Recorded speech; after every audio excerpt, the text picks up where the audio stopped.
Good morning student, कैसे हैं आप? मैं सोनू सर। हम लोग चैप्टर पढ़ रहे थे इलेक्ट्रोकेमिस्ट्री ना। इलेक्ट्रोकेमिस्ट्री में पढ़े थे कि इलेक्ट्रोकेमिस्ट्री किसको कहते हैं, तो बताए थे इलेक्ट्रिसिटी प्लस केमिस्ट्री को हम लोग इलेक्ट्रोकेमिस्ट्री कहते थे। इसके अलावे जो हम लोग पढ़े थे, इसमें एक चीज पढ़े थे, इलेक्ट्रोकेमिकल सेल। बताए थे कि जिस बर्तन में केमिकल रिएक्शन की घटना होगी उसको हम लोग इलेक्ट्रोकेमिकल सेल कहते हैं। इसके अलावे हम लोग पढ़ रहे थे गैल्वेनिक सेल। गैल्वेनिक सेल में अलग अलग बर्तन था और उसमें जो है अलग अलग इलेक्ट्रोड को जोड़े थे। उसमें एक चीज आया था सॉल्ट ब्रिज, लवण सेतु। सॉल्ट ब्रिज, सॉल्ट ब्रिज इसका हिंदी होता है लवण सेतु। या सॉल्ट ब्रिज क्या है या लवण सेतु क्या है। तो हम लोग वहां एक चर्चा किए थे कि लवण सेतु एक यू आकार की नलिका होती है, ठीक है। तो लवण सेतु क्या है सर कि यह एक यू शेप, ये ऐसा करके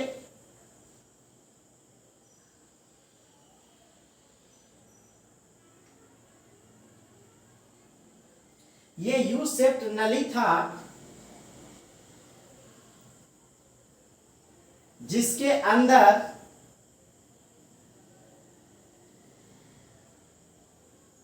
लवण सेतु एक यू आकार का क्या है नली है, जिसके अंदर अगर अगर मतलब यहां जो है भरा होता था अगर अगर और जिलेटिन का एक पेस्ट होता था, केसीएल रहता था इसके अंदर, जो विद्युत अपघट्ट का कार्य करता था। मतलब इसके अंदर क्या था, केसीएल प्लस अगर अगर अगर अगर का पेस्ट या जिलेटिन का पेस्ट इसके अंदर भरा रहता है, जो परिपथ को उदासीन करता है और अभिक्रिया को सुचारू रूप से चलने देता है।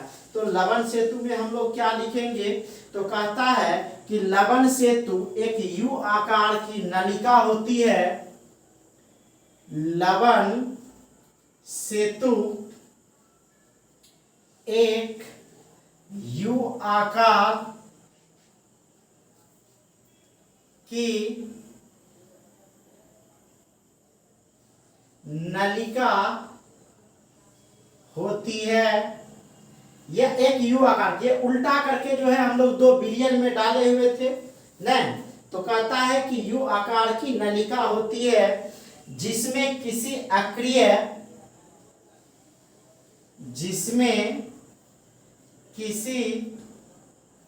अक्रिय विद्युत अपघट्ट जैसे जिसमें अक्रिय विद्युत अपघट्ट जैसे केसीएल, ये केसीएल, इसके अलावा इसमें KNO3 भी डाल सकते हैं। KCl, KNO3, K2SO4, ये सब क्या करता है, ETC कर देते हैं सर। ये सब जो क्या करता है कि यहाँ जो है इससे निकल के हम बताए थे कि पॉजिटिव निगेटिव में और निगेटिव जो है पॉजिटिव में जाएगा और परिपथ को क्या करेगा, उदासीन करेगा। यह पॉजिटिव जो K प्लस में टूट के क्या करेगा, निगेटिव इलेक्ट्रोड को न्यूट्रल करेगा और Cl माइनस जो है पॉजिटिव इलेक्ट्रोड को न्यूट्रल करेगा। कहता है इसमें कि KCl, KNO3, K2SO4 का सांद्र विलयन इत्यादि का सांद्र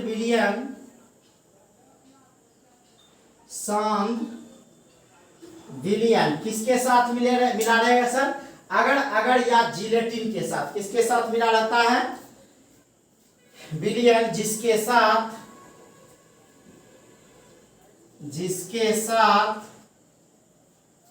अगर अगर अगर अगर या जिलेटिन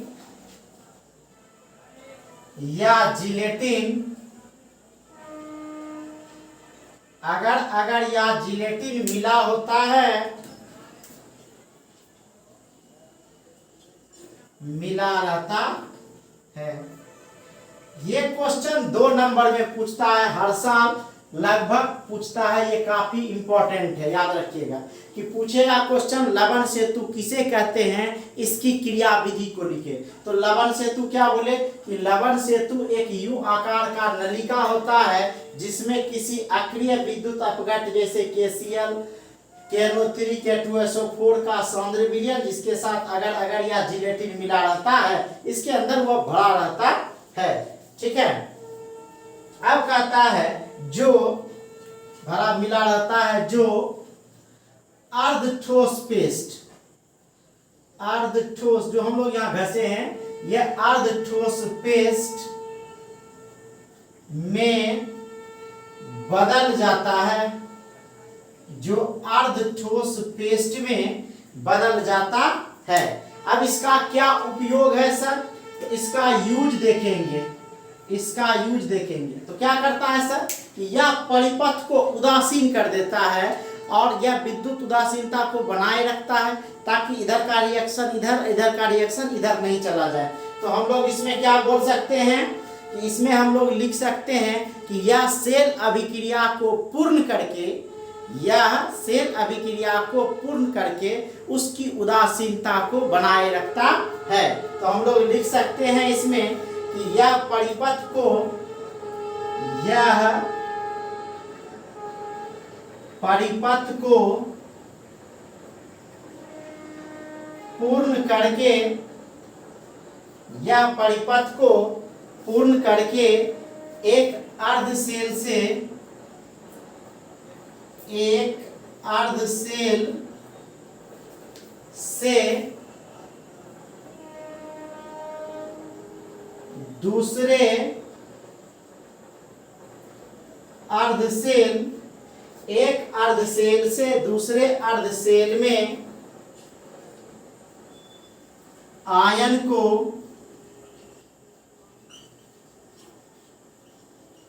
प्रवाहित कर, प्रवाहित होने देता, लिख दीजिए, होने देता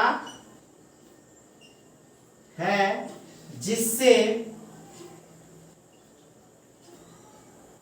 विद्युत उदासीनता बनी रहती है,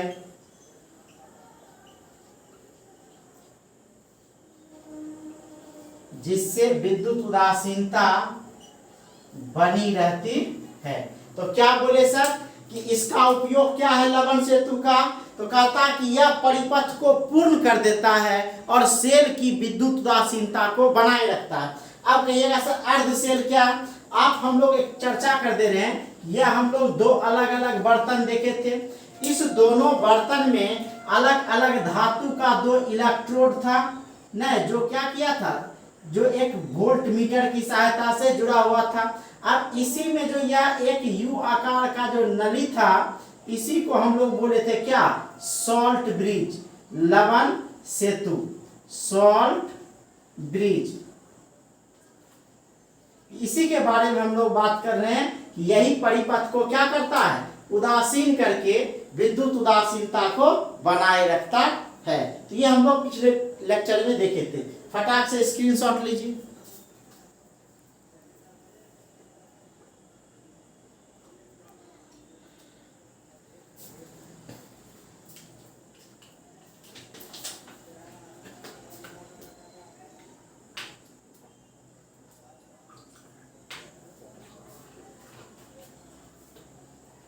अब हम लोग देखेंगे डेनियल सेल, जैसे हम लोग इसके पहले पढ़े थे गैल्वेनिक सेल, ठीक है। अब हम लोग पढ़ेंगे डेनियल सेल, ध्यान दीजिए, ये काफी इंपॉर्टेंट है लवण सेतु, याद रखिएगा।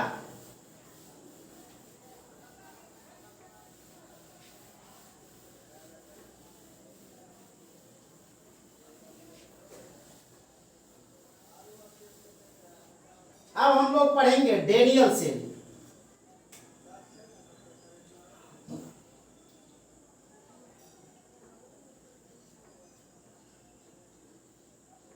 Daniel cell, Daniel cell, Daniel scientist का नाम है, इसको हिंदी में भी डेनियल सेल ही कहते हैं,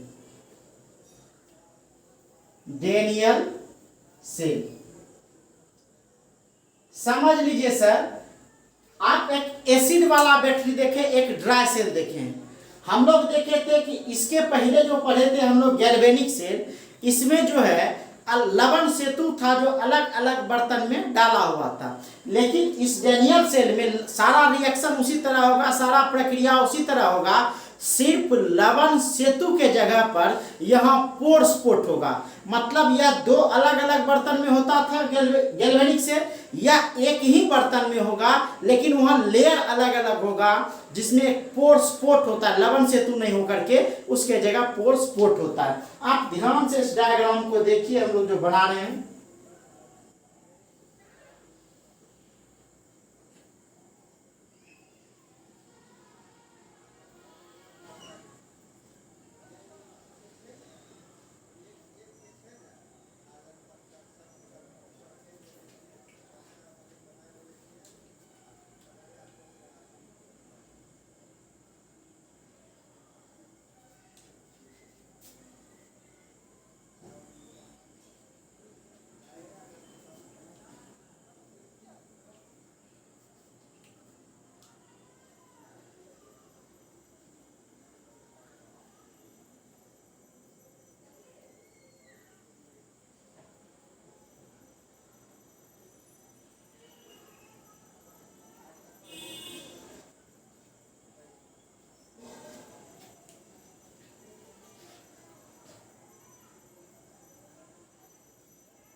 इसको थोड़ा सा आप लोग बड़ा भी लिख सकते थे, हम थोड़ा सा ज्यादा कर दिए।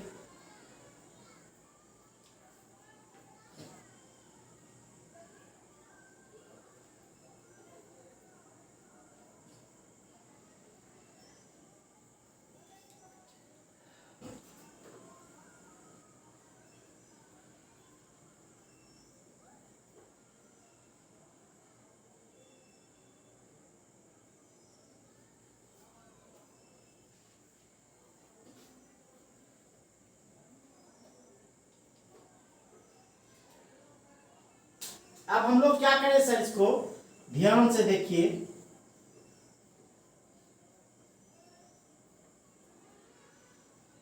इसमें हम लोग क्या करेंगे, एक इलेक्ट्रोड या बर्तन ही होगा और दूसरा यह इलेक्ट्रोड होगा। ध्यान दीजिए,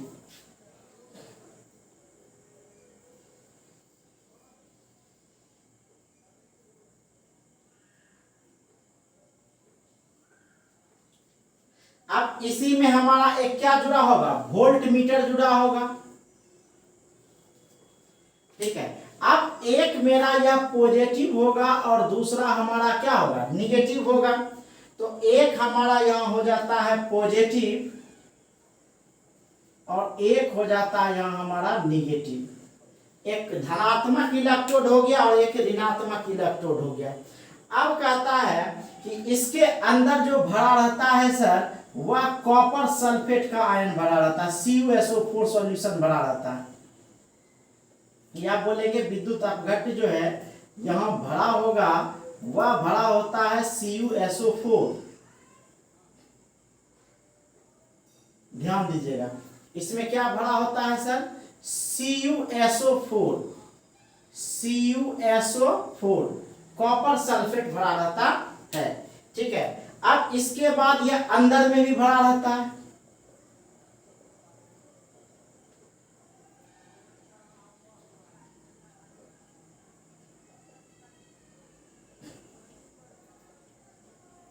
यह जो अंदर में भरा रहता है सर, यह अंदर में भरा रहता है ZnSO4 जिंक सल्फेट।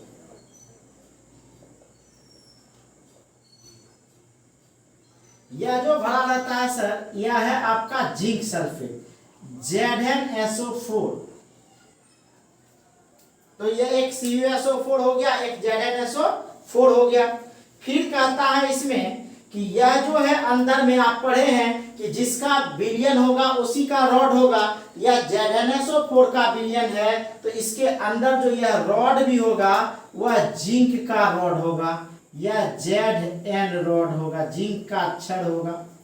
ठीक है, तो यह छड़ हो गया, जिंक का छड़ हो गया। अब कहता है ये जो हम लोग लेयर देख रहे हैं यह पोर स्पोर्ट है सर, यह लेयर हमारा क्या है, पोर स्पोर्ट, जो लवण सेतु के बदले दिया गया है, इसका नाम है सर पोर स्पोर्ट।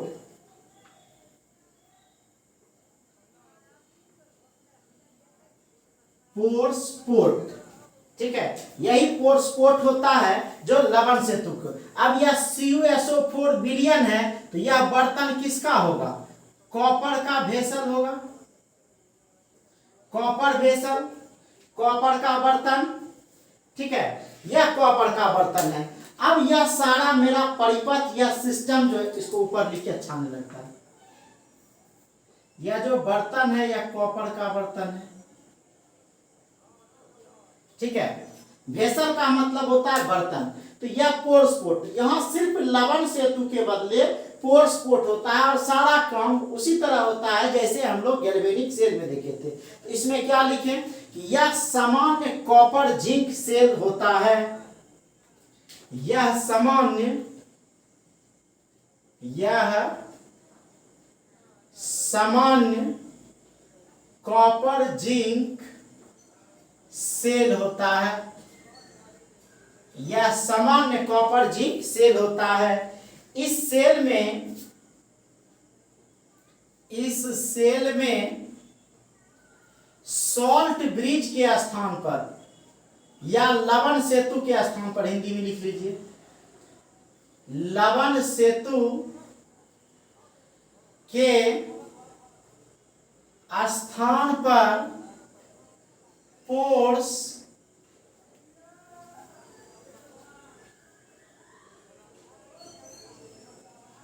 पोर्ट का उपयोग किया जाता है, प्रयोग किया जाता है। बस गैल्वेनिक सेल और डेरियल सेल में अगर मेजर अंतर है तो बस यही अंतर है कि उसमें जो है लवण सेतु प्रयोग होता था गैल्वेनिक सेल में, और यहां जो प्रयोग होगा पोर स्पोर्ट का प्रयोग होगा। बस इतना ही अंतर है कि लवण सेतु के स्थान पर पोर स्पोर्ट का प्रयोग होता है, बाद बाकी सारा प्रक्रिया उसी तरह है, सारा सेल रिएक्शन उसी तरह है। तो इसमें क्या लिख सकते हैं, यह सेल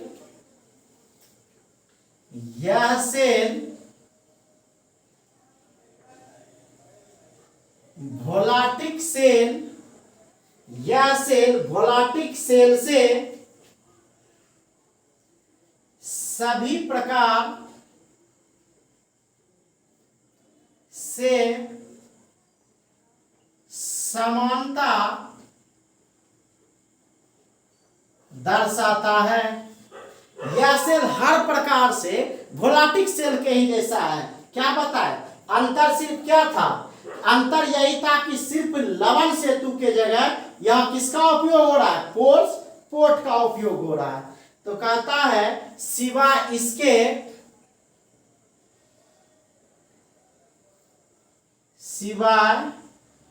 इसके कि लवण सेतु के स्थान पर,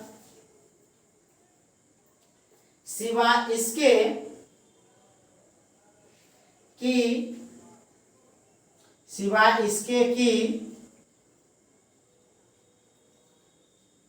लवण सेतु के स्थान पर यह जो आयन का एक्सचेंज होता है सर, ठीक है, Zn2+, क्योंकि जिंक का ऑक्सीडेशन होता है, हम लोग पढ़े थे लेफ्ट एनोड ऑक्सीडेशन निगेटिव, तो क्या हो जाएगा कि यह जो है जिंक के स्थान Zn2+ तथा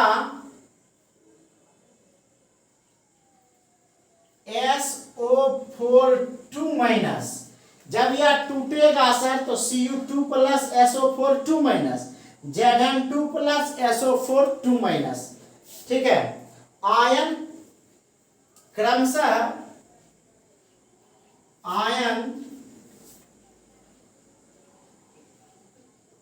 क्रमशः कैथोड तथा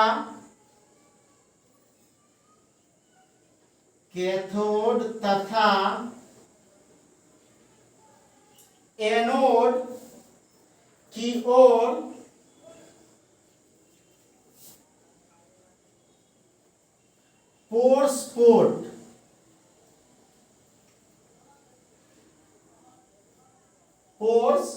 पोर्ट से होकर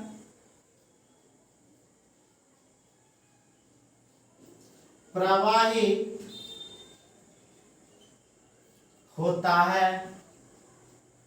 पोर्ट से होकर प्रवाहित होता है। और सेल रिएक्शन भी क्या बताए, सेम पहले के तरह ही होगा। तो सेल रिएक्शन क्या हो जाएगा, सेल रिएक्शन पढ़े हैं कि यह Zn यहाँ सॉलिड है और यहाँ Cu2 प्लस आयन है, ठीक है, एक्वस। क्या हो जाएगा, यहाँ Zn2 प्लस जो है हमारा एक्वस हो जाएगा, प्लस यहाँ क्या हो जाएगा, Cu सॉलिड हो जाएगा, ठीक है। यही हमारा सेल रिएक्शन है। तो कहने का मतलब इस डेनियल सेल में यह कॉपर का बर्तन ही एक जो है इलेक्ट्रोड का कार्य करेगा, दूसरा इलेक्ट्रोड इसके अंदर डाला है। तो कहता है कि कॉपर का बर्तन है और जिसके अंदर CuSO4 बना हुआ है, यह एक इलेक्ट्रोड का काम करता है। दूसरा जो है ZnSO4 के विलयन में जिंक का अक्षर है, वह एक इलेक्ट्रोड का काम करता है। और हमेशा याद रखेंगे कि जो निगेटिव इलेक्ट्रोड है, यहाँ इसका ऑक्सीडेशन होता है, मतलब यह इलेक्ट्रॉन का त्याग करता है।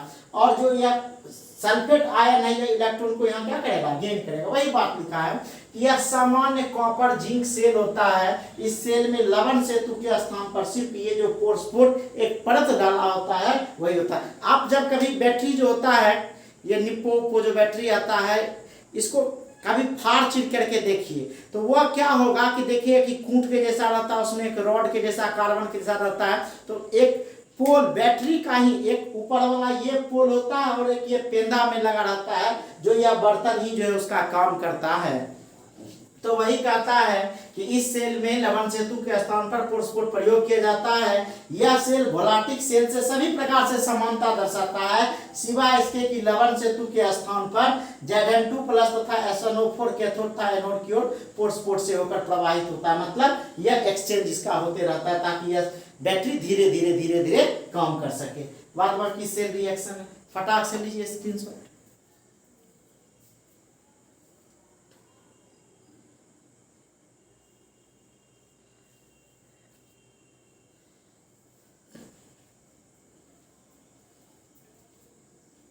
हो गया सर। अब इसके बाद हम लोग देखते हैं रिप्रेजेंटेशन ऑफ सेल डायग्राम, ठीक है, या इलेक्ट्रोकेमिकल सेल को हम लोग रिप्रेजेंट कैसे करते हैं, व्यवस्थित कैसे करते, दिखाते कैसे। अब सब जगह तो हम लोग ये बैटरी बनाएंगे नहीं, ठीक है, और डायग्राम जरूर बनाइए सर। गैल्वेनिक सेल ज्यादा इंपॉर्टेंट है। डेनियल सेल में आपको याद रखना है कि वहां लवण सेतु के स्थान पर पोर्ट होता है।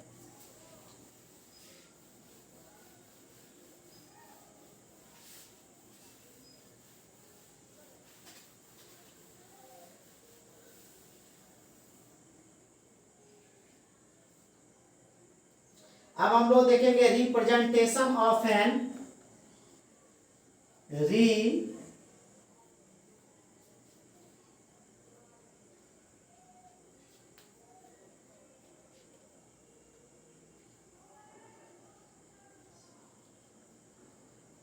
representation of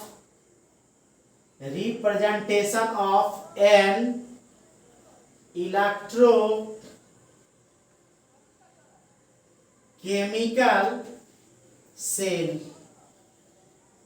representation of an electrochemical cell। इसका हिंदी हुआ एक विद्युत रसायन, या हिंदी में सीधे लिख सकते हैं विद्युत रासायनिक, विद्युत रासायनिक सेल का निरूपण। निरूपण मतलब क्या होता है सर, कि कैसे इसको सूचित किया जाता है या कैसे इसको प्रदर्शित किया जाता है, निरूपण। ठीक है, विद्युत रासायनिक सेल का निरूपण, या हम लोग क्या लिख सकते हैं, इसका प्रदर्शन लिख लीजिए, ज्यादा समझ में आएगा, प्रदर्शन। तो याद रखिएगा कि विद्युत रासायनिक सेल का प्रदर्शन कैसे किया जाता है। तो हम लोग देखे हैं कि कोई भी विद्युत रासायनिक सेल है, इसमें दो इलेक्ट्रोड होता है, एक मेरा कैथोड होता है, दूसरा एनोड होता है। हम जानते हैं कि कैथोड बाईं ओर होता है, एनोड दाईं ओर होता है। ठीक है, सॉरी उल्टा बोल दिए। हम एक ट्रिक्स पढ़े थे, LOAN, याद रखिएगा, LOAN, और दूसरा पढ़े थे R2PC ना। तो बताए थे कि जो लेफ्ट साइड होगा वह एनोड होगा और उसका ऑक्सीडेशन होगा और वह निगेटिव होगा। जो राइट साइड है उसका रिडक्शन होगा, वह पॉजिटिव होगा और कैथोड होगा। तो इसी तरह हम लोग किसी सेल का क्या करते हैं, रिप्रेजेंटेशन करते हैं। तो इसमें जो अभिक्रिया होता है यह हाफ सेल रिएक्शन हुआ, इसमें जो अभिक्रिया होता है यह हाफ सेल रिएक्शन हुआ, दोनों को जोड़ देते हैं तो नेट सेल रिएक्शन होता है, जो हम लोग एक बार गैल्वेनिक सेल में देख चुके हैं। तो इसमें कहता है representation of an electrochemical cell में हम लोग लिख सकते हैं, पहला सेल रिएक्शन क्या होता है, क्योंकि बार बार चर्चा हमारा होते रहेगा सेल रिएक्शन का। तो ध्यान दीजिएगा कि सेल रिएक्शन क्या होता है, सेल रिएक्शन एकदम समझ जाइए, इसका बार बार यूज होगा, हम पहले भी पढ़ चुके हैं फिर पढ़ रहे हैं। इसका हिंदी हुआ सर सेल अभिक्रिया, सेल अभिक्रिया। आप जानते हैं कि एक सेल कैथोड होता है और दूसरा एनोड होता है। कैथोड जो है वह क्या करता है, यह इलेक्ट्रॉन गेन करता है, मतलब इसका अवकरण होता है, रिडक्शन होता है। तो हम लोग लिख सकते हैं कि एक विद्युत रासायनिक सेल में एक विद्युत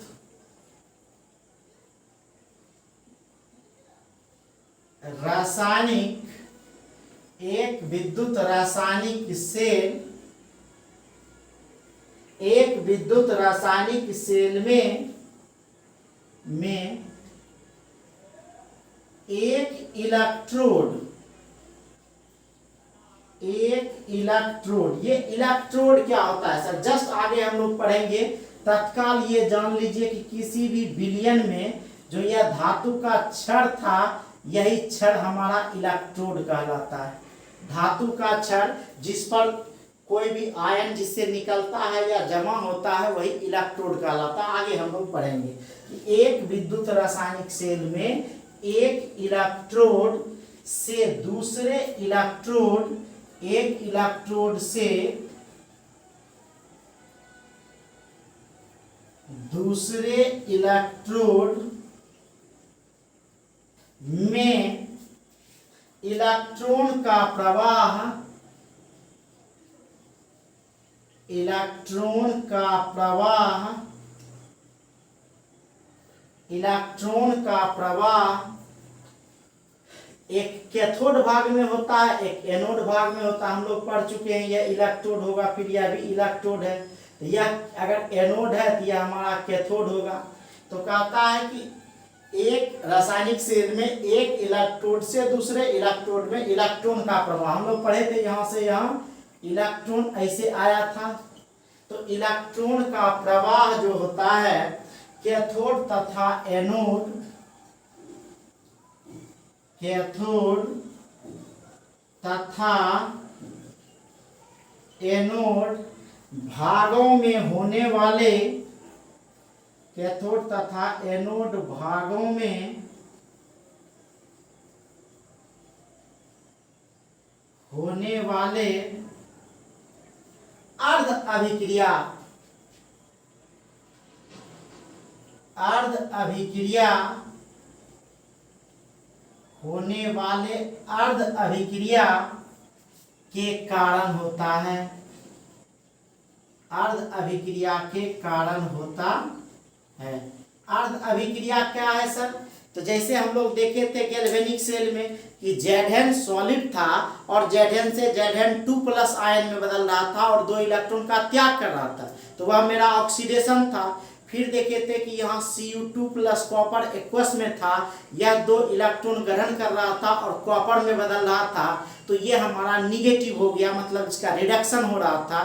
ठीक है, तो ये ऑक्सीडेशन और रिडक्शन जो दोनों को जोड़ दिए थे, तो यह ऑक्सीडेशन अर्ध अभिक्रिया और फिर एक रिडक्शन अर्ध अभिक्रिया था, और इसके नीचे जब दोनों को जोड़े थे तो नेट सेल रिएक्शन लिखे थे। तो वही बात कहता है कि इलेक्ट्रॉन का प्रवाह कैथोड तथा एनोड भागों में होने वाली अर्ध अभिक्रिया के कारण होता है, मतलब ऑक्सीकरण अवकरण के कारण होता है। ठीक है, 2 अर्ध सेल अभिक्रियाओं को समझिए। 2 अर्ध सेल अभिक्रियाओं को 2 अर्ध सेल अभिक्रियाओं को 2 अर्ध सेल अभिक्रियाओं को जोड़ने पर 2 अर्ध सेल अभिक्रियाओं को जोड़ने पर प्राप्त अभिक्रिया को